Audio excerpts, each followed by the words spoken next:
Dear students, welcome to week 4 wherein we are going to focus all our discussions on export sales contract. Today we are going to discuss lecture 1 of week 4 which is titled Nature and Objectives of Export Sales Contract. Let us begin the journey.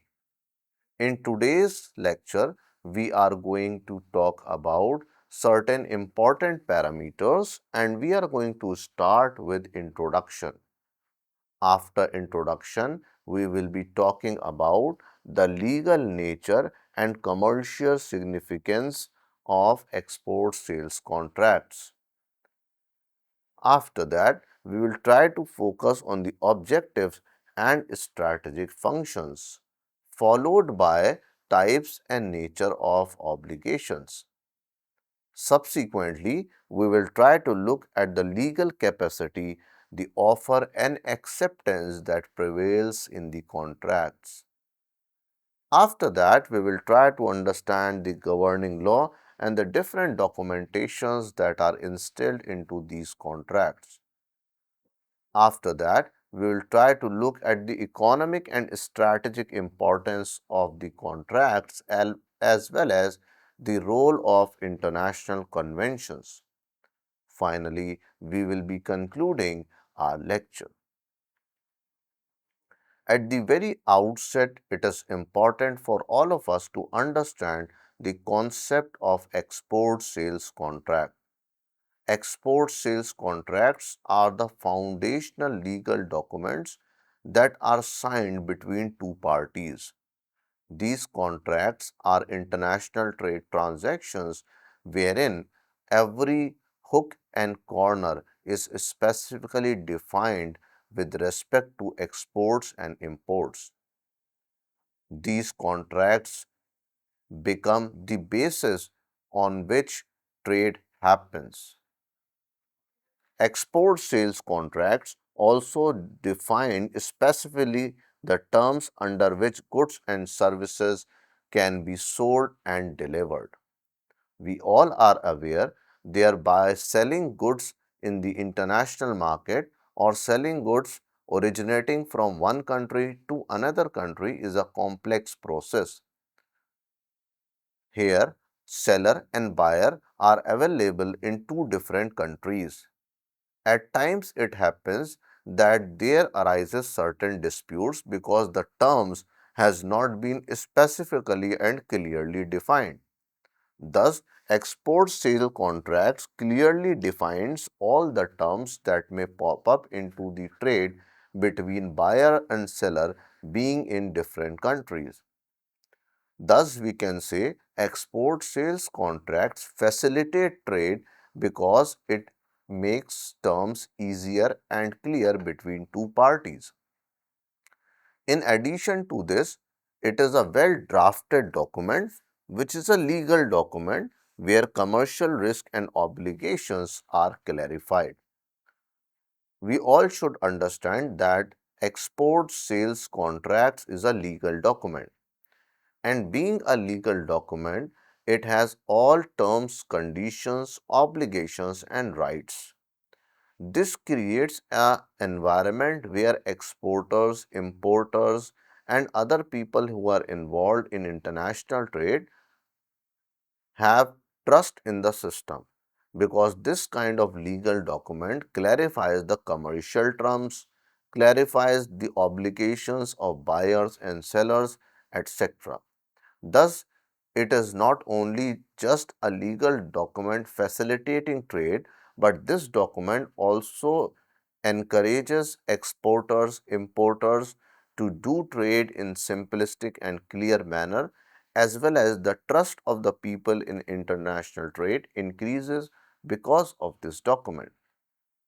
The next important point is that it provides a framework for smooth execution as well as it provides opportunity to resolve as well as to avoid disputes. Once a legal document is present, whatever disputes arises can be solved in the light of that legal document. Thus, this particular export sales contracts act as that legal document which minimizes disputes. Thus, dispute avoidance and dispute resolution is possible through such kind of export sales contract. Let us now move on towards definition and concept wherein we can see in detail about the export sales contract.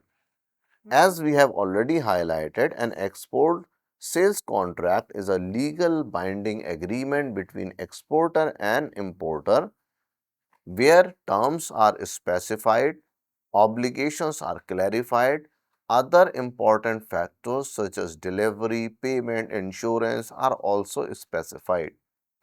Therefore, it is a type of document which explains things that are very important for exporter and importer or between buyer and seller in two different countries. Not only this, but it also outlines the mutual obligations of both the parties, that is, buyer and seller.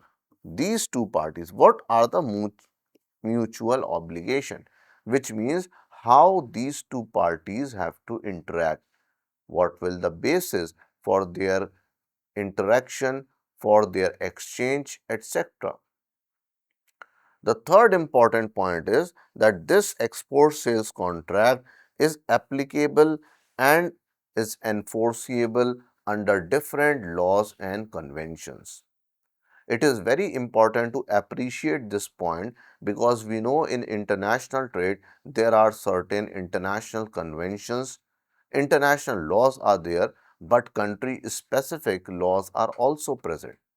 Thus, it is a complex phenomena to study all different types of laws and conventions and then come up with a legal document.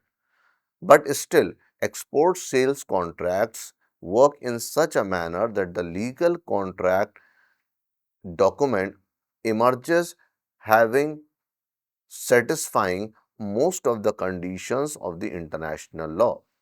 At times, the principles of the international law are incorporated first in such kind of legal document, followed by considering other important conventions. Additionally, export sales contracts serve as a commercial tool and life safeguard in global trade. It is a commercial tool because it promotes commerce between different countries, and it also acts as a safeguard, legal safeguard, because it is working to minimize the disputes arising in the international trade. We all are aware that in export and import, disputes can have huge negative impact on the trust of exporter and importer. And thus, if a mechanism is available through which we can minimize or avoid the dispute, it is one of the best blessings in export import. This blessing is the export sales contract. Let us move ahead to understand the different dimensions of export sales contract. Let us now try to focus more on the legal aspect or the legal nature of export sales contract. Export sales contracts goes beyond the commercial promises and they have legal enforceability. The legal enforceability means that these documents can be produced before any commercial court of law. It can be produced after the customs agencies and organizations to sort out disputes or to claim certain obligations. Additionally, these contracts are governed by different other legal acts such as the contract law, which is involved in it, international trade law, and other relevant conventions such as CISG related to international trade, that is, export and import. The relevance of these inculcation is that export sales contract became becomes a very comprehensive document because it is including the different legal aspects of it. Also, because of inclusion of these aspects, the document becomes much more stronger. and its validity at the international level increases. Another important point and additional issue in legal nature is that this document must satisfy essential legal elements such as the offer and acceptance, consideration, capacity, intention to create legal relations, etc. For example, whatever are the basic ingredients of contract like offer and acceptance. One party will offer, another will accept. This is the fundamental. Okay, so party A is offering to party B some kind of negotiation. So this is offer and this is acceptance. So these two are the fundamental elements of any contract which are present in Contract Act as well. Thus, the fundamental aspects of such contracts needs to be present in this document as well. Without having the fundamental elements of basic laws, this particular contract will not become a valid contract. If the fundamental elements are missing from export sales contracts, then it will become a void contract, which means the contract will not be applicable and will not be enforceable at law. Thus, it needs to consider and it do considers all such basic elements. In addition to all these things, this export sales contract reflects the consensus at IDM, which in legal term means a meeting of minds. It means that if two people are meeting, that is in the case of exports, it is the exporter and importer or seller and buyer. Now, if these two are meeting, there should be like-mindedness between them in terms of trade. One is selling, another one is buying. The seller is aware about what is the price which the buyer is ready to give. The buyer, on the other hand, is aware about the payment which has to be made to the seller as well as quantity and quality of the goods. This is the meaning of meeting of minds. Without this mutual consensus and meeting of mind, trade trust cannot facilitate. Thus, export sales contract also reflects such kind of trust development and mutual sharing between buyer and seller, between exports and imports. Dear students, let us now try to focus on the commercial significance in global trade of the export contracts. Now, export contracts are widely used, we have already discussed. The export contracts provide a structured framework for international transaction. What do we mean by structured framework? A structured framework means that according to law and according to country specific regulations,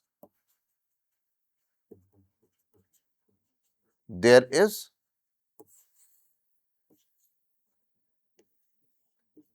export contracts, which means that the contracts will be made according to a framework which is available in a particular country.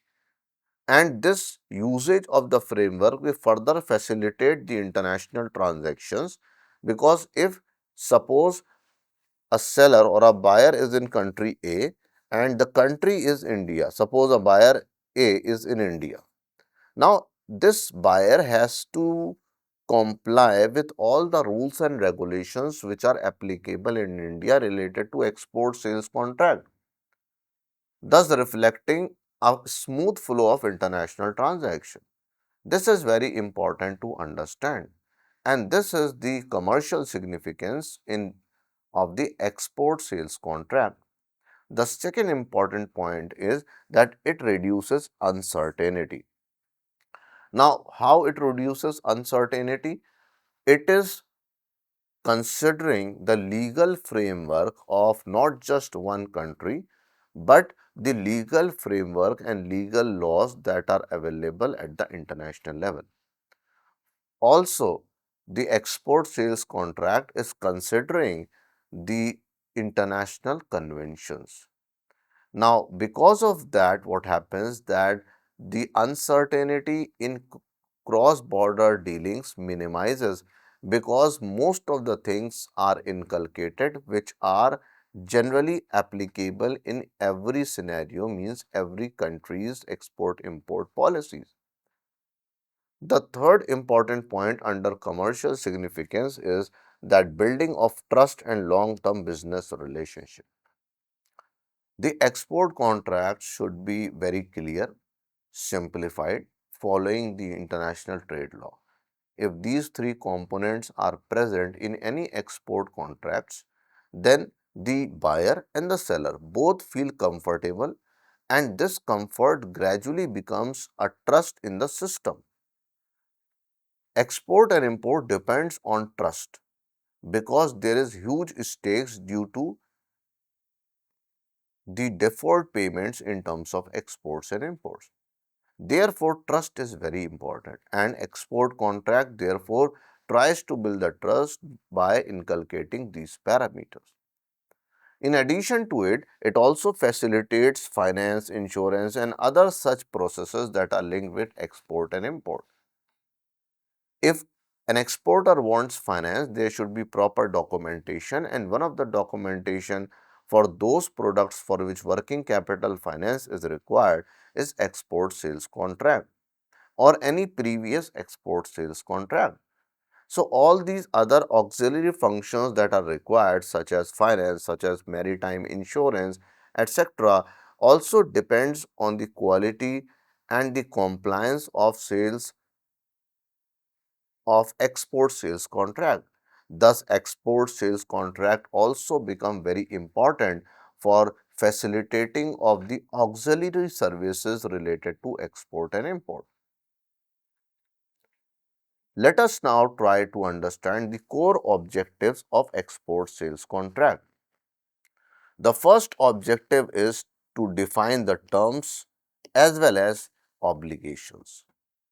The terms of exchange, the terms of sale, that should be very clear, which includes that what will be the price, what will be the quantity, what will be the payment, when will be the payment, as well as the obligations. Obligations of the parties refers to that in case of any loss or untoward incident, who will be responsible for what. The second important objective is that it is a legal document which protects the interest of exporter and importer. So the objective is to protect the interest of exporter and importer by clarifying all the terms, rights, rules, and obligations. The third objective is to minimize the misunderstanding and to avoid potential disputes. As without a document, if trade is being done, everything is oral. Oral trade is also possible. But in oral trade, the problem is the disputes when they arise, who is going to solve them? There is no proof of what the terms initially were, or there is no proof of witnesses as well. Thus, record keeping and having a contract becomes a valid document through which disputes can be resolved. The fourth objective is to allocate risk associated with different aspects of exports such as payments, jurisdiction, etc. This is very important that export sales contract allocate different type of risk to such scenarios and such areas where the risk may be mitigated.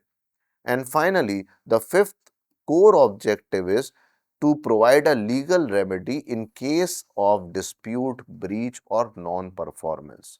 Legal remedy means that it will act as a document which can then settle a case or a suit between two parties. So, this is used as a settlement document between the parties.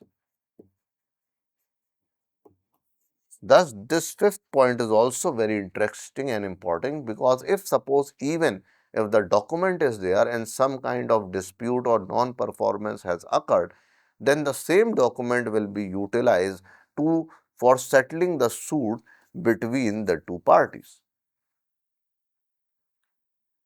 Let us now move on to understand the strategic foundation. We have included five basic strategic foundations. The first is risk allocation. The risk allocation reflects the responsibility for loss, damage, or delay. This risk allocation is very important in export import because the risk is actually converted into future potential losses. And if proper planning is there, then risk can also be minimized. Risks are basically converted into losses or they can be controlled in order to minimize the losses. So, the strategic foundation of the document is to control, identify and allocate the risk. For example, between buyer and seller, the risk can be allocated that what kind of risk the buyer is going to take and what kind of risk the seller is going to take. The second important strategic foundation for the contract is clarity, that the contract should be very precise and clear. There should be no ambiguity so as to have no confusion in the future. The rights, the obligations should always be clearly mentioned. The terms between buyers and sellers should be clear. Obligations should be clear. There should be no ambiguity, which means that the language should also be so simple that there is no scope for ambiguity. The third important strategic foundation is enforceability. That is, the contract should be such that it is enforceable at law, means it can be presented before a court. And for that, the basic elements of the legal system should be followed. The fourth point strategic foundation is predictability, that this particular document should reflect the planning, logistic and financial arrangements. In export and import, planning, financial arrangements or logistics all matters. And the strong strategic foundation means that when the document is being prepared, it should reflect the all three things.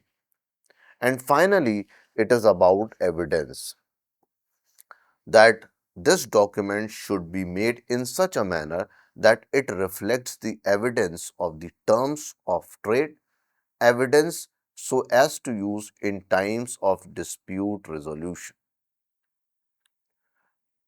Let us now try to understand the role of these contracts in trade facilitation. Export sales contract is very important for facilitating trade, and there are four important parameters on which we can appreciate this document. The first is that it streamlines communication and expectation between parties. Communication means that what is being discussed and what is being finalized. There is a difference between two. Discussion about terms of trade may vary from time to time, but whatever is being finalized, that should be part of this document. Thus, this document does not talk about the what were the different issues involved. Rather, it talks about that what issues have been finalized. Thus, it provides a better communication for trade facilitation. The second important role is that it enables seamless coordination between country. Goods are exported from India to Vietnam, from Vietnam to UAE. Now, all these supply chains which are in between, they can be easily passed out. There can be more coordination between these supply chains only if the export sales document is valid, clear, and the terms are properly defined. Similarly, the third important role is that it complies with rules and regulations that are country specific. For example, the custom duties, tax exemptions, regulatory requirements, etc. And thus, because they clarify all these things and follow all these things, they provide a trade facilitation mechanism. And finally, it enhances, that is, this export sales contract enhances creditworthiness and assists in securing trade finance. The improvement in creditworthiness results because the document is present, terms are defined, and now these document can be used for further assessing finance from regulatory bodies and financial institutions. Thus, we all can agree on the point that export sales contract facilitates trade in one and the other manner. Let us now try to focus on the different types of export sales contract. Export sales contract can be of different type based on the need of the hour. The first one is according to the product nature. Depending on product nature, there can be export sales contract.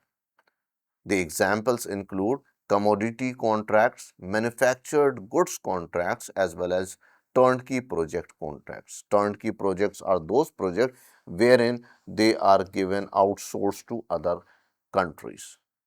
The second classification is the payment term based on the payment, whether payment will be made today or afterwards, whether it will be deferred or it will not be deferred. So the examples of export sales contracts depending on different types of payments are the advance payment, documentary credit, open account and consignment basis.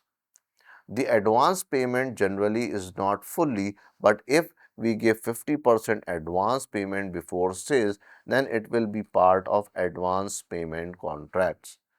The second is documentary credit, which can be used to give credit to the company based on certain documentation to buy the goods.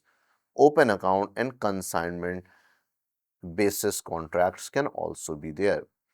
The third basic of the third basis of classification is by duration. That is spot contracts. One time contract, for every deal there is going to be one contract. The second is long-term supply contracts. They are contracts which have been identified for a long-term relationship, say 5 years and 10 years, and framework agreements that are about the totality of the legal system and customs duty. And finally, the fourth basis is by performance conditions. Performance conditions are also very interesting to identify in export and import, and based on them we have CIF, that is cost, insurance and freight, free on board. We have already discussed these terms, cost plus and performance linked contracts. Let us now try to move to the next, that is nature and obligation in export sales contract. There are exporters' obligations such as the exporter has to deliver the goods timely, whatever are the terms of the quality of goods should be the same, remain same, there should be conformity and proper documentation. From the importer side, there are also certain obligations such as timely payment should be there. There should be proper acceptance of goods and terms should be respected, as well as the import formalities should be compliant with. When it comes to mutual obligation, that are the obligation which both the parties together have to perform, they are cooperation, coordination, information sharing and adhering to different dispute resolution procedures and mechanisms. Let us now try to understand the legal capacity on consent. Legal capacity and consent are very important in order to finalize and make a particular document legal in terms of contract documents, where parties must have legal capacity to go into contract. For example, the age. Minors cannot go into contract. So, for any export contract, minors cannot be included in the contract. there should be proper authority as well as the corporate power to sign that particular contract. The second important point under this is consent, that both the parties who are going into contracts such as exporter, importer, buyer, seller must have their consent in that particular document. Means there should not be any coercion and any force. Then third is offer and acceptance. There should be an offer from one party and acceptance from another party. If offer and acceptance is missing, the contract may become null and void. And finally, the contract should be ensured that it is valid, binding, and enforceable. It means that the contract should be in line with the rules and regulations and laws that are in place in a particular system. The second element is offer and acceptance. If we talk about offer and acceptance, offer refers to a definitive proposal which is given from one side, which includes type of good, price, etc. And acceptance is that a clear and unconditional assent to accept that particular goods. These are generally required for all the cross-border negotiations and are very important to facilitate trade. Similarly, there are certain issues which should be present like timing, method and place should always be included in offer and acceptance. Let us now talk about the role of governing law and jurisdiction. The law which operates in a particular geographical region and the law which is applicable to a particular region is very important and influence the sales contract. Export contracts always involve multiple legal systems. That is why clarity on government law is very important. Second important point under governing law is that the interpretation and validity and enforcement should be considered upon. The third factor is that jurisdiction clauses such as the courts and tribunals should be understood and should be known so that the offer and acceptance is well understood. And finally, these decisions impact the predictability, cost, and enforceability of the total contracts. What are the different documentation and formalities in export contracts? The first is many export contracts require written and legal validity. The second important point is that there is inclusion of essential commercial details such as product classification, pricing, quantity, delivery terms, etc. There is a need of supporting documents like invoice, bill of lading, letter of credit, airway bill, etc. And proper documentation is important because it facilitates easy custom clearance and thus trade increases. Let us not talk about the strategic value for exporters and importers. For exporters and importers, this document has a quite strategic value because it improves the credibility and negotiation strength of the exporter. It reduces and manages the risk of the importer. Also, it ensures compliance with international trade standards as well as it serves as a strategic instrument for market entry, partnership, and long term business planning. What is the economic and strategic importance? The first point is that it facilitates international trade, which we have already discussed. The second is it enables access to global market. The third is it supports trade facilitation. Fourth is that there is a strengthening negotiation position because of this document. And finally, it promotes long-term relationship in terms of exports and imports. What are the different roles played by different international conventions and trade instruments? We have Vienna Convention, which is a very interesting convention which provides uniform rules for cross-border sales of goods, reducing legal complexity. It is widely used by exporters and importers because it avoids the risk of customs clearance. The second is UNIDROIT principles. These principles offer flexible and globally accepted principles for international commercial contracts.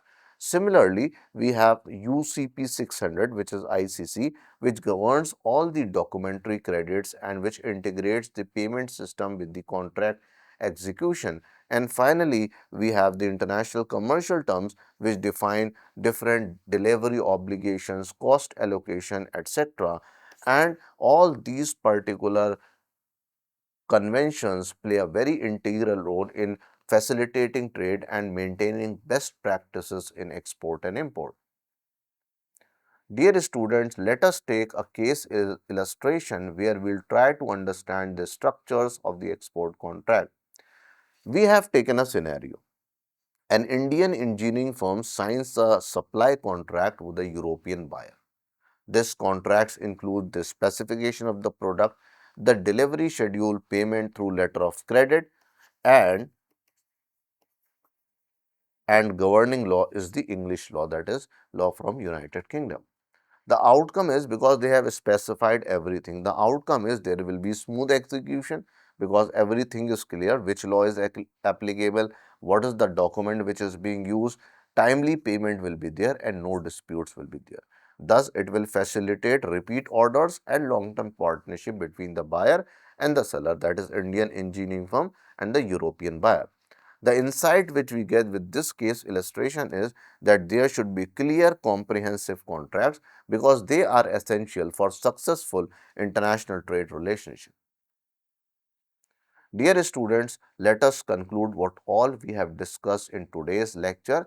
We have discussed and appreciated that export sales contracts are not mere formality, but they are the core instruments of international trade strategy.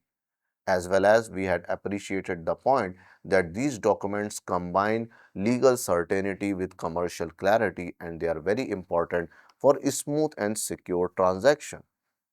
We have also highlighted the point that well-structured contract facilitate trade. It is also important to understand the nature and objectives of these documents in order to further use these documents for trade facilitation. Dear students, thank you very much for being there with me in this session.